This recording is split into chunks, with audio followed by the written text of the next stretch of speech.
All right, everybody. Welcome back to episode 6, which is AI ethics, safety, and governance. Today, we are welcomed with Senor Eric Post. Once again, thank you so much for being here. This has been an incredible series, and we're going to kind of deep dive into the stuff that keeps people up at night. Some people, not everybody. You know, we're talking about ethics, we're talking about safety, we're talking about governance. How do we build this AI responsibility? What are the actual risks? Who decides what the rules are? And if there are any rules that are actually carved out in stone, and how do we ensure this technology really benefits humanity rather than potentially harm it? So this might be one of the more important conversations in this series. Take that with a grain of salt. I want to get into this risk landscape that a lot of people seem to be worried about, Eric, you know, in terms of, and I like to relate a lot of things in terms of sci-fi and reality, because the more futuristic, more advanced we become within this technological society, we're getting closer and closer to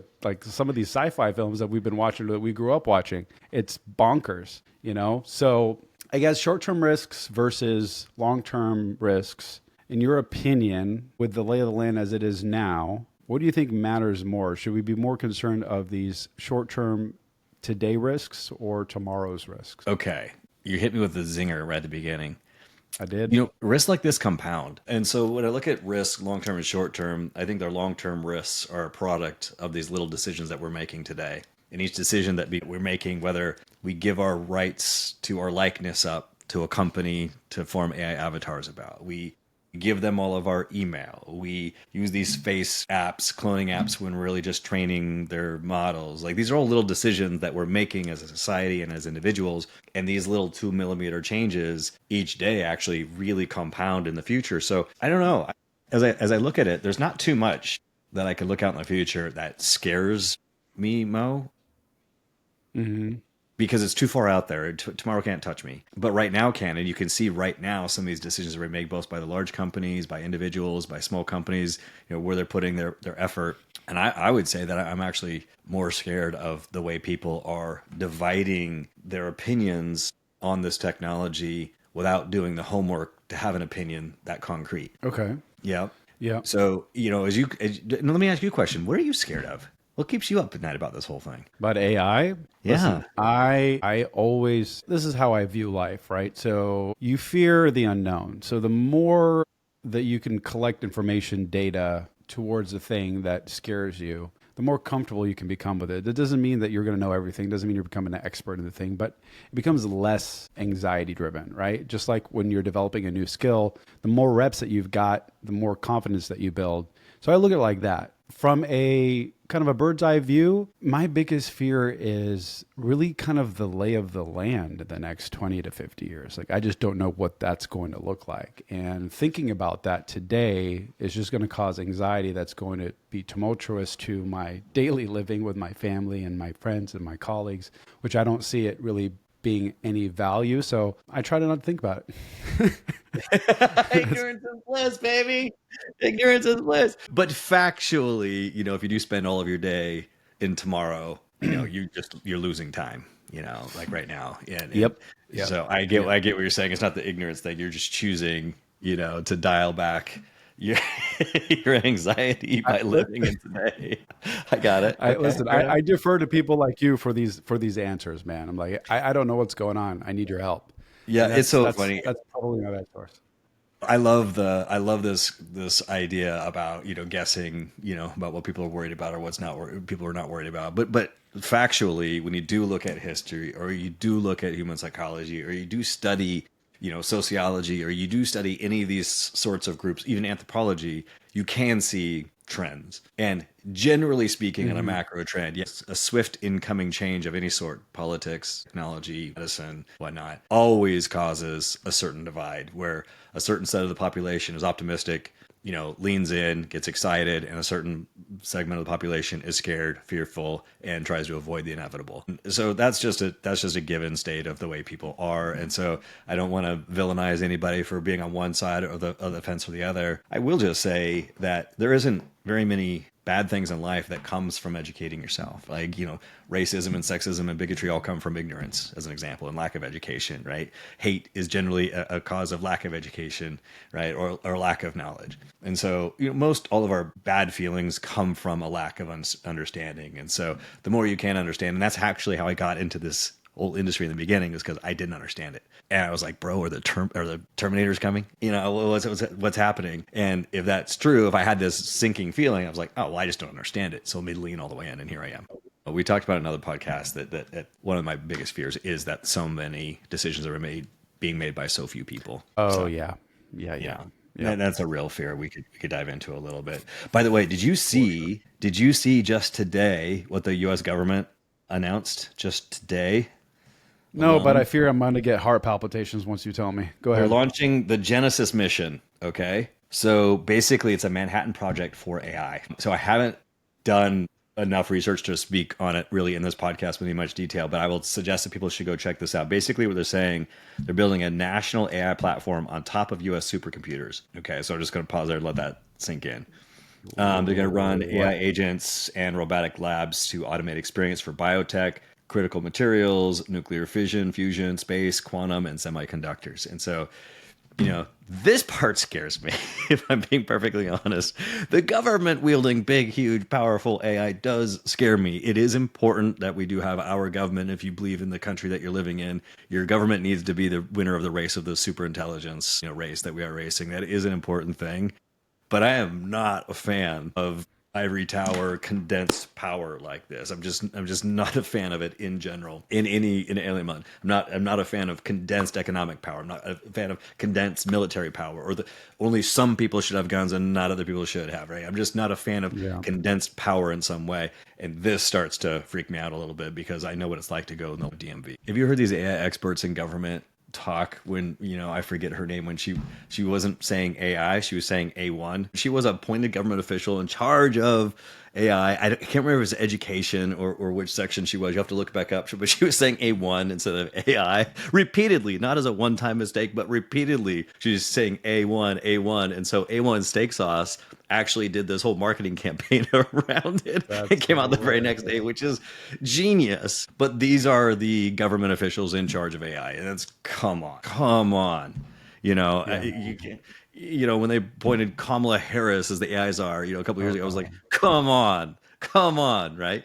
So yes, I do have a problem when we have government thinking about things in a way that is authoritative or let's say restrictive in some way, or even elitist in that way. So from a privacy and surveillance situation, AI requires massive data. Now, what does that mean for privacy? Is privacy dead at that point? Like, do we just kind of make our peace with it and move on, or what's your take on that? I think privacy is a basic right, like not a luxury. I think that's part of the reason why we would live in this country, is to believe that we have privacy. I know some of that is an illusion, but I think businesses need to treat their customer data in the same level of security as they treat their own money. That's truly how important I think that this is. The real challenge is that our society doesn't seem to care too much about their privacy in a lot of ways. So as an example, when they launched Sora 2 and everybody had the ability to make their own cameos, nobody stopped to think, oh, what we're actually doing is we're paying this company, or we're the product here, and we're giving them all of our facial recognition and all of our voice and emotions and things like that to train these models. And we're doing that because we want to make little funny videos with us with cats with machine guns on our front porch in the Ring camera or something silly, so I believe, that privacy and safety security is something to fight for, is just something to stand for, and to guard your information and your data and, where you're tracked and all those sorts of things. Problem is, most of us have these in our pockets and don't have the right settings in place. And so that's kind of out the window. So as a society, we've tended to pretend we care about privacy and security right up until it's not convenient. And then, yeah, sure, here's my face to Sora. And yeah, sure, track my position on my phone and know everything about me. And sure, I'll get to put an Echo in my living room and in my bedroom. And, Alexa will listen in. These are things that it seems to be that is more lip service than it is. But for me and the company that I'm running, is privacy, security, and data privacy is at the beginning, because you can't add that later. You know, it's not, security isn't something that you can add late in that way. So it's either priority to you or it isn't. And I also think that that's another crossroads that people are at. And I don't think that you should like just give up your privacy and data just because it's convenient or cheap. Agreed, 1000%. And I think that's also kind of tied into misinformation, and not just, I mean, collectively, yes, misinformation, but AI generated misinformation, you know, as we talk about deepfakes and what's true and what's not true, and, you know, all that kind of stuff. How big is this problem? Because it was already a problem prior to this AI technology, and people are getting duped. You know, now with, you know, voice recognition and voice duplication and image and all this stuff that's going to be happening. I mean, you're going to have your mother, your grandmother, your aunt, your uncle, whatever, getting a real life call with your voice that sounds precarious and dire. And now you're in a situation where you just completely are victimized. Yeah. And that's just one instance, right? So like how big do you think this problem is? And do you also see it being rectified to some extent? Well, I think that we're going to be having a constant offense and defense when it comes to bad actors using this technology, whether it's deep fakes or, you know, video, audio, or whatever. And I generally do believe that there's more good in the world than there is bad. I'm generally a pragmatic optimist. I generally think that people want better for each other than they don't. And that has to be true, or else we wouldn't be able to have a nice conversation like this. You know, so I don't think that that's naive to think that. But there are some very basic steps that families can take that will help, you know, alleviate some of these bad actors being able to text your kid with a voice that sounds like you, telling them that they're going to pick them up early, you know, with your voice from school. There are some things that will protect your elderly mom and dad from being sent a video that looks just like you, saying that you're in a jail and need money and that sort of thing. And those are very simple things. Like in my family, we have safe words. You know, so if there's some sort of thing that's happening, if it's a phone call, even a FaceTime. By the way, we can deep fake a FaceTime, phone call, or anything. We have a safe word for that. And just to verify that you are who you are, in the same way that I lock my car door, in the same way I put a PIN number on my debit card. This is not, you know, being overly worried and, you know, prepper or doomsday or whatever. It's just a very basic security thing I think every family should have now, that you and your children or your elderly parents or who that you care about and your neighbors should have a mechanisms in place to verify identity. If you're on the phone, on a FaceTime, on a Zoom call, giving a text message, getting a phone call, getting an email, any of those forms of communication should have a safe word. Without getting too political, how do I phrase this? You can be political. I don't care. Well, okay. So if this is a political statement or question, are there real dangers in terms of all of this stuff related to elections, fraud, harassment, that kind of thing? Specifically elections, in any kind of government election, local, state, national level. Like I just feel the opportunity to dip your hand into something and skewing the numbers one way or another is going to be far easier. I understand that there's going to be stopgaps in place. There's going to be technology that's going to help minimize the risk and what have you. But I don't know. I just feel like elections in particular is such a fickle thing already. Well, we had the first documented bad actor, foreign actor. China, Anthropic documented the first foreign actor with an AI first, you know, hacker event where there's no people involved and they use swarms of AIs to try and hack different systems. And I don't want to go in, people can go read about that if they choose to. That was just a couple of weeks ago. Wow. And I think that's why I think that our race as a country to win the superintelligence race is the most important national security thing that we should be talking about. Even more than borders, even more than anything else. It is the thing. So the Manhattan Project, I can understand, but I don't like it consolidated in just the government. I would like you know, that to be a network of private and government institutions all working together and collaborating with the general public in some way. Mm-hmm. You know, that to me is the only way to actually ends up with the right outcome. And not we just end up with another authoritarian state. We just happen to have the same flag as the big daddy government looking over us. So, you know, I don't trade my safety for my liberty ever. And I think that's important for people to remember. But at the end of the day, the reason why it's important for us to have that level of intelligence is because if we don't, let's say China has got a better, more powerful form of AGI, they could quickly change any election by deploying swarms of deepfake AIs across social media. They can deploy swarms in your SMS feeds. They can deploy swarms. Like, let's say that you get a voice message from your favorite actor, right? Or someone in your family giving a political viewpoint that you really want to believe because you trust the source, but the source is a deepfake.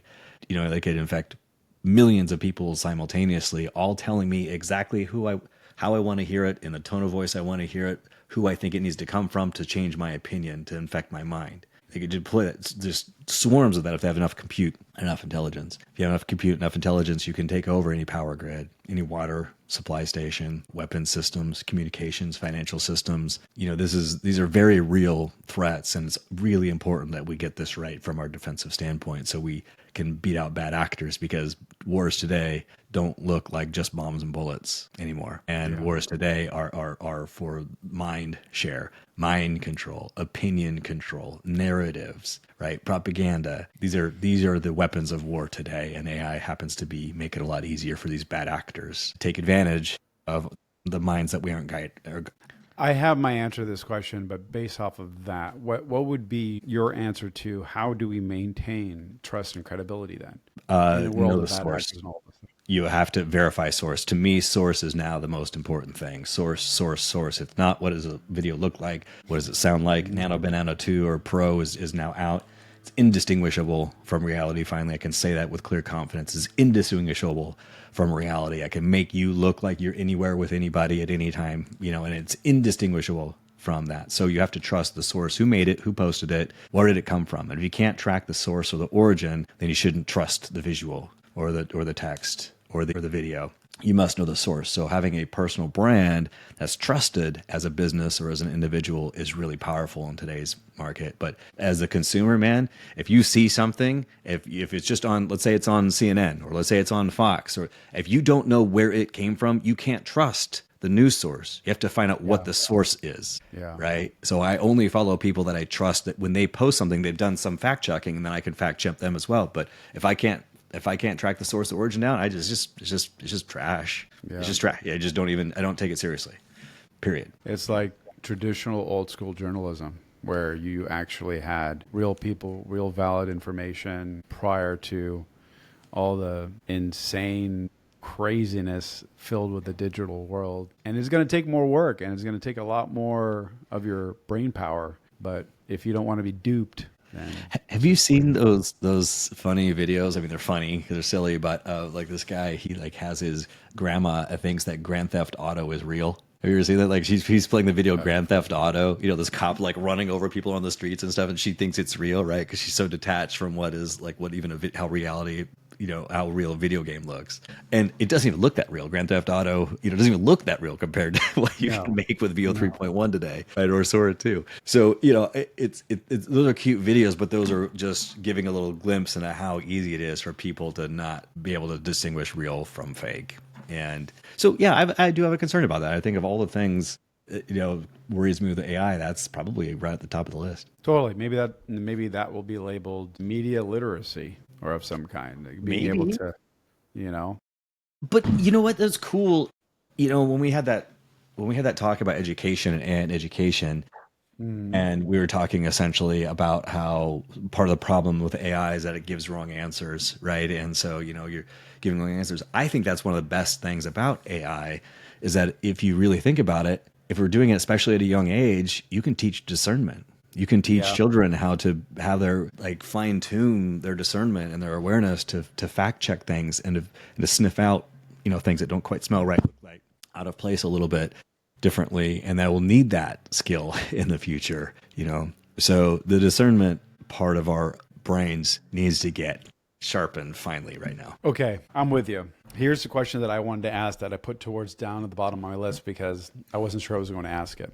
We talked about the greatest fear or not the greatest fear, but one of our fears for, this Manhattan Project and how it's being governed and what have you. In terms of military application for AI outside of that spectrum, is there something in the very near future that would concern us because we are trying to, as a government, as a nation, trying to keep up with the Joneses, like autonomous weapons, robots, all that kind of stuff, apart from the intelligence game, which I understand is the long game and that's where we should be focusing on. But there are also things like autonomous weapons that kind of are scary. And, our technology with robotics is freaking advanced like crazy. So that's, I'm just thinking, what's that Will Smith movie, I, Robot? That's all. That's all iRobot. that's flashing in my head right now. Yeah. You Yeah. know, there's service Sci-fi, robots that all of a sudden just get hacked and go crazy. sci-fi Hollywood's done a good job of warning us about problems over the years. A lot of things they've talked about decades before comes real decades later, or a flavor Yeah, of it at least. It's because these are all things that can be imagined. And if a human yeah, being can imagine it, a human being can eventually make it. yeah.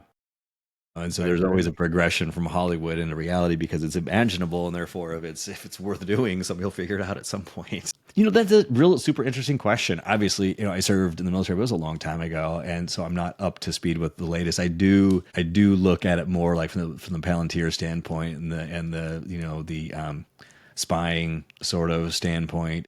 Of course, the autonomous weapons are super interesting to me because on one hand, now you don't have a human pilot at risk, but who's making the decisions, and you are able to just through the screen, have good enough field of view or have all the information needed to know if you want to pull the trigger or not. And so I would say in general, though, that war is not super logical for most things. I want to say, I want to give you the answer that I actually would prefer to have, a autonomous, war jet or something like that. I want to say that. I actually will say that about commercial airlines, about us, commercial using airlines. Yeah, I'm super excited about that. Humans makes lots of mistakes. Humans get drunk the night before. Humans are too tired. Humans are worried about, the drama happening at home and the fight they got in their wife, and that Right. happens. However, war is very messy, and it's not very black and white, and there are insane amount of nuance to war. So, we don't want to take this direction too far down around that path, but it's funny how my personal opinion has changed, and I draw the line between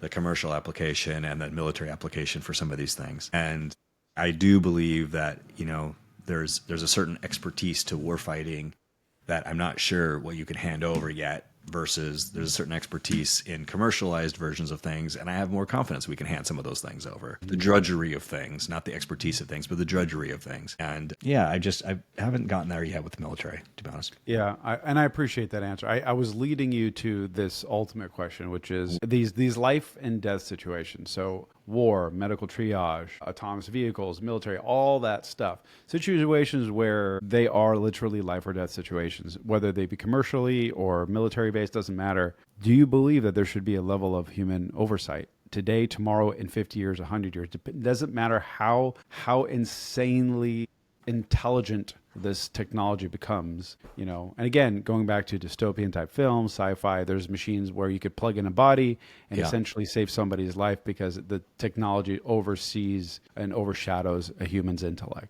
I get that. But like, you know what I'm saying? I know it's kind of out there as a question, but No. Okay. Just as a thought experiment, then the way I'd form my answer, because I don't have an answer pre-canned for this, but the way I would form the answer is this: if I want to consider government and say, oh, I do want AI running government, well, that my answer is almost immediately yes, because governments are supposed to be maximized towards efficiency, effectiveness, maximize our tax dollars. We have priorities in terms of school, health, safety, security, infrastructure, so on and so forth. You can prioritize these things. You can budget towards them. You can analyze trends in demographics and immigration and markets, and so your tax rolls. You can predict much better. Yeah, absolutely. When it comes to life and death, I'm not certain.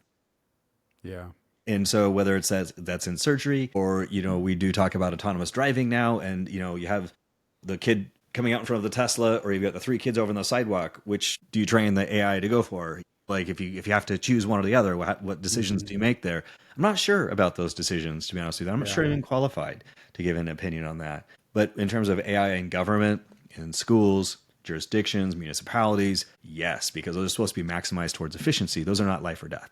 So I think that's how I'd form the answer. No, I love it, and I appreciate that insight, especially in terms of any form of governance, whether through education or government. It's because I find that without getting too deep in this conversation, I find that the link in the chain to this whole thing, it ends up becoming personal gain, and that's where politics come into play. And that's where things get messy. And now the system is no longer efficient. It has become this dramatic show of some kind, right? Where people are getting hurt one way or another. Anyway, I didn't want to get too deep. So I appreciate that. I agree with you 1,000%. Yeah. That in terms of efficiency, I think that's great. So in terms of overall regulation, so do we stifle innovation because we want to regulate things that cause little to no harm? And when I say harm, I don't mean physical harm. I'm just saying harm to the society. Yeah, Where the do economy. we find the economy? Yeah. So like, where do we find this balance?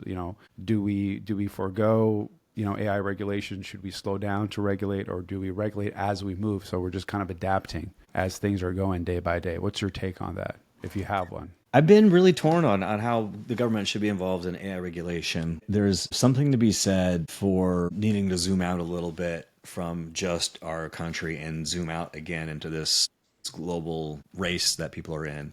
And I don't know if we say, it's really important that we get AI alignment right. We should probably talk about head alignment, what that is. But we need to get AI alignment right. So we need to pause all development so we can implement these structures and policies and layers and laws in place in order to do that. Well, China's not pausing. Russia's not pausing. Foreign actors are not pausing. And so where do you determine what your risk is? And I think that we have to zoom out a little bit when we answer these questions. Unfortunately, it's just not a national question anymore. It's a global question. And if we were to globally determine that this is something that we should do globally, that's another thing, but that's never going to happen. So knowing that's never going to happen, it's really hard to pause that because this Pandora's box is open. And I think it's important we get it right or faster than other countries. And I'm not saying that because I think our country is perfect. I'm saying because you've got to root for somebody, better root for the one that you're living in. That you're living in, for sure. So, okay, so what about this then? Companies regulating themselves versus self-regulation. Like, do we trust the AI companies to regulate the system, or do we No. do we have to get some sort of outside? Yeah. Obviously, companies historically have not to be good self-regulators when money's involved. Very So true. I would love to say yes, and I would love to say I do think that there are some good people in this industry. I do think that there are some good intentioned CEOs and whatnot, and I do think that there are many people that do place, the future ahead of their personal gain in some way, especially in this field. I've talked to them. I've listened to people. I believe that to be true. And I don't think that's to be naive. Is that the norm or not? I'm not certain. Is there enough of them that I can kind of throw my faith in that? And, ultimately, since I can't control it, all I can do is get myself ready in every single way for whatever comes. And so that's kind of what I focus on. And I don't typically think that Sam Altman example is anybody that I should throw my future at his feet and say, hey, I trust you to do whatever you're going to do. So I would definitely say, we're building the most powerful tool in human history, but we've barely started to read the instruction manual. We just have barely started to scratch the surface of what it is. And still you read these quotes by these scientists that say, we built this thing. We don't know exactly how it works even, and when they say things like this, those things are taken out of context and people are like, see, I told you AI is going to take over the world. Well, they're just talking about it at a different level. They just generally don't understand how the neural network, truly transforms from one node to another, as an example. It doesn't mean they don't understand the concept of it. It just has emergent properties. They're trying to figure out how those things emerged, right? Is it a bug or is it a feature? And they're figuring that out. It's a discovery process. So, it's not like when I hear these things, I get concerned. And I do think that just because like George Hinton, there's people that are considered the godfathers of AI, and some of those have expressed concern. That's still okay. I get it. What they're evolved. That still doesn't mean they're right. They're just another human being with another opinion about things. Right. So again, I'm not trying to push somebody up or bring somebody down here, but and somebody will hear that and say, that's crazy. Why would you trust the godfather of AI to their opinion and stuff like that? I'm like, I've heard the godfathers of lots of different industries be wrong about things and have a personal, reason for that I don't quite understand. And so I don't want to just take their word just because they have a label. But I do understand the technology pretty well. But I will tell you, Mo, we only know what we can see. Yeah, I was just about to lead into that. We only know what we can see. And by the time it trickles down, even people in the industry, even people in the labs, even people on the very, very bleeding edge, they can see what this is kind of going to look like, but they still don't know. And so I just want to put that out there that we're just having a fun conversation.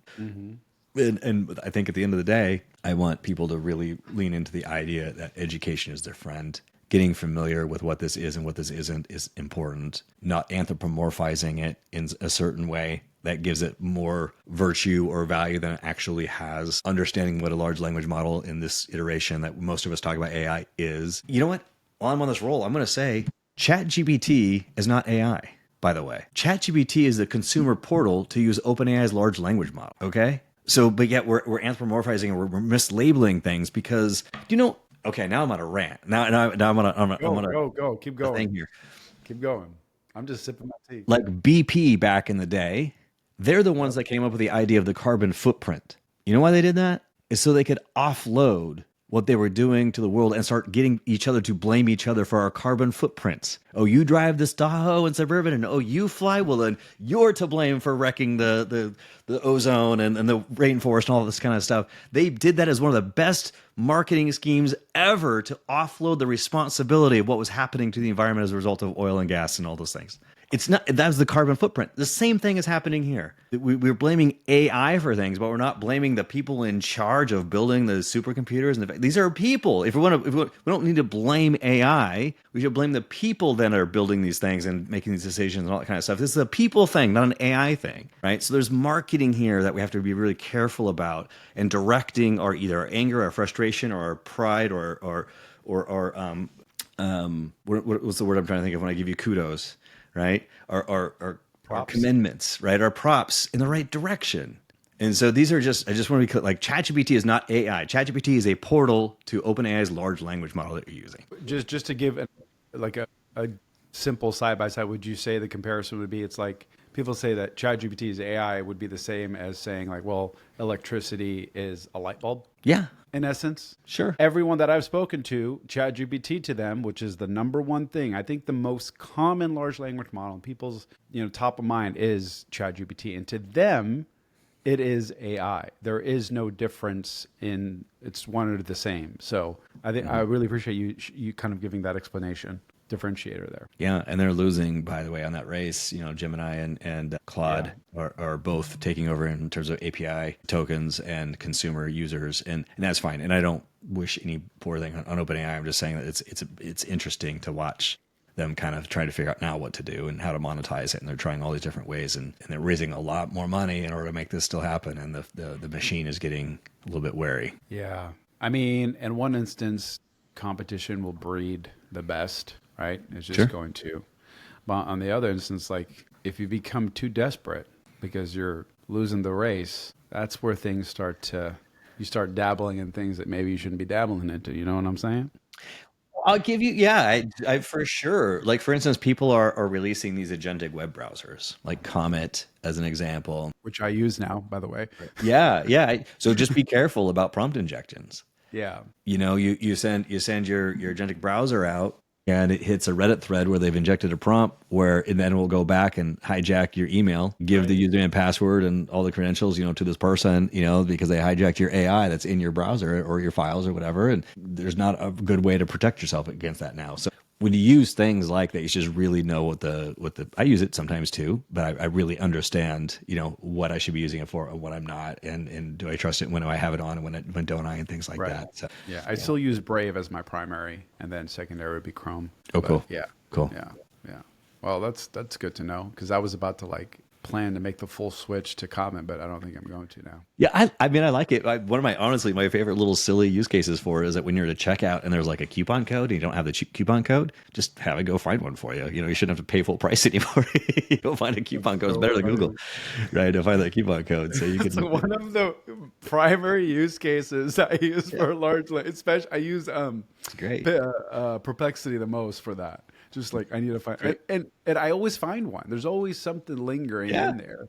Yeah. Well, now I have the AI.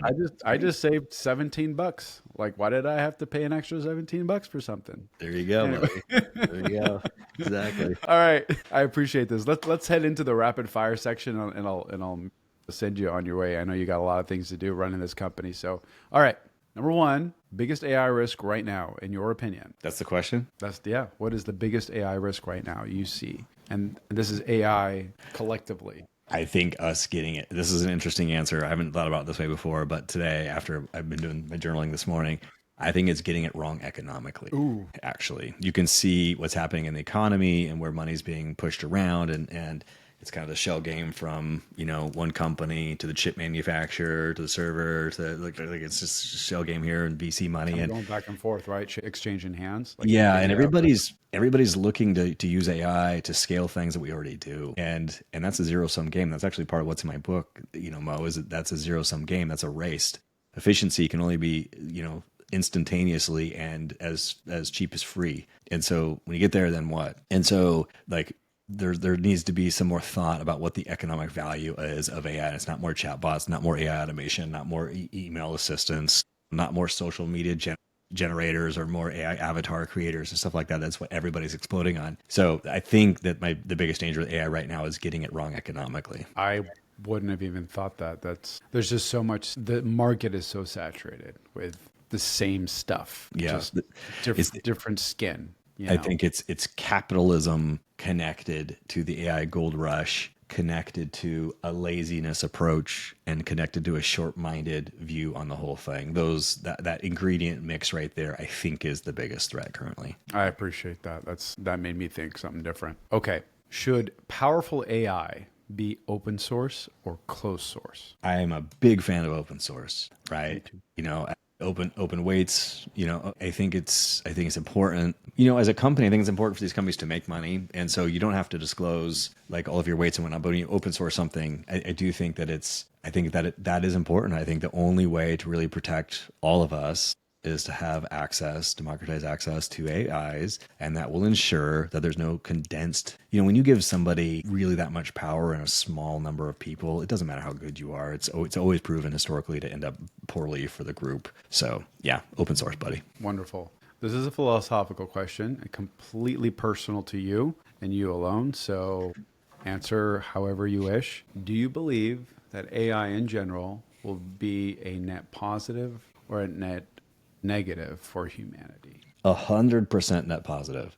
100%. And the reason why I say that, because intelligence is generally the way to solve problems, or education is generally the way to solve, like I said, the isms, the racism, the sexism, the bigotry, generally intelligence. And if you want to get spiritual for a second, there isn't a religion that didn't automatically connect all knowing with all loving, right? When anybody was referred to their God as this all-knowing God, it was always an all-loving God at the same time. Like intuitively, we know that with the rise of intelligence, you have your deeper understanding of how interconnected things are. Nothing is isolated, and therefore you don't want to crush or stamp out anything else. The more intelligent something is, the less violent they are.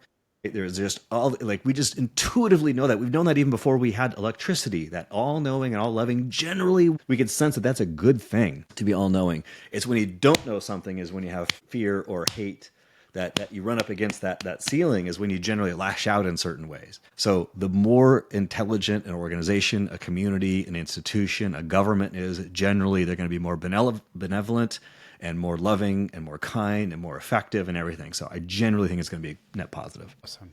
Thank you for that. This was a question I wanted to ask you earlier, but I just put it on here because I thought that you could just knock it out of the park. Do you think that there should be an AI international agency, or like an AI or an international AI agency, almost similar to that of like the United Nations of some sort? Some form of agency that oversees not just the United States, but all countries, and everyone has to agree in some format. As long as it's not like the WHO or something, or just, one nation. No. So let me, in a perfect world, yeah, I love the idea. We're one people, Mo, Right. I'm the same as the person in Somalia, or same as the father just trying to figure things out in Afghanistan, right? We're one people. And so generally, I believe that way in a perfect world. However, borders are necessary because not everybody thinks alike, loves alike, prays alike, and that causes conflict. And so if there can be some sort of unifying force, I'm all for it if somebody can actually figure that out. I think that would be amazing. An ideal, right? In an ideal, does that new world order sort of thing creep in to my psyche and think that there's going to be that sort of twist to an organization like that? Yeah. So I just, instead of condensing it, I would like it dispersed in general. And so I don't think that an organization can have some sort of let's say we elect 58 people or 132 people from around the world and they form this thing and all that stuff. It's still 58 people against 8 billion or 9 billion, right? So I generally think a dispersed view on this is how I'm going to always answer that question. Thank you. Last rapid fire question. Do you think AI development should be halted or paused for the interim? No, I think what we should do is take a pause of what's not working in the schools. We should take a pause of what's not working in government. We should look at these other institutions and focus our pausing there. Like we have all these big problems to fix, and actually AI can help a lot of those. Or if we recognize that AI is out of the box, we can't stuff that Pandora's box closed again. We have this global race that we talked about earlier. Then we better get our other institutions in line to handle that properly. Our financial institutions, our education institutions, our government institutions, our legal institutions. We should pause what fucking we used to do in the 19th century and update this stuff. Like that's what we should be pausing on and refocusing our energy there instead of focusing on and playing this scapegoat mentality and pointing the fingers at AI as the problem when we have a broken system in a lot of other ways. It just needs to be updated quick. So let's work on that instead.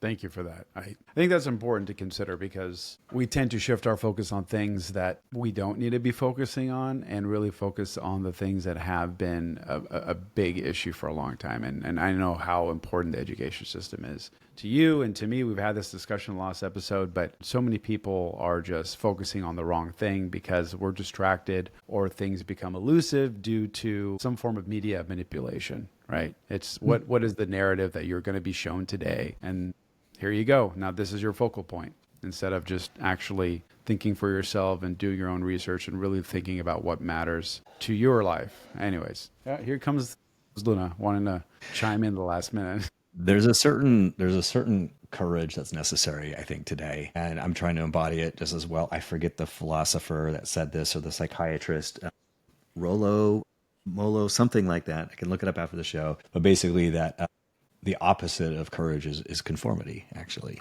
Yep. And it's not just conformity to the system or something like that, but conforming to like doing it the way we've always done it instead of like stepping in to like embracing the storm head on. And even Carl Jung is very, very clear about how like we develop these sort of mental neuroses or these mental illnesses because we reject reality. We're not facing the pain or the unknown or the fear or the judgment or the change that we have to happen through. And so we create these false realities and they detach us from reality. And therefore that's how these mental illnesses actually sprung up. This is a Carl Jung thing, right?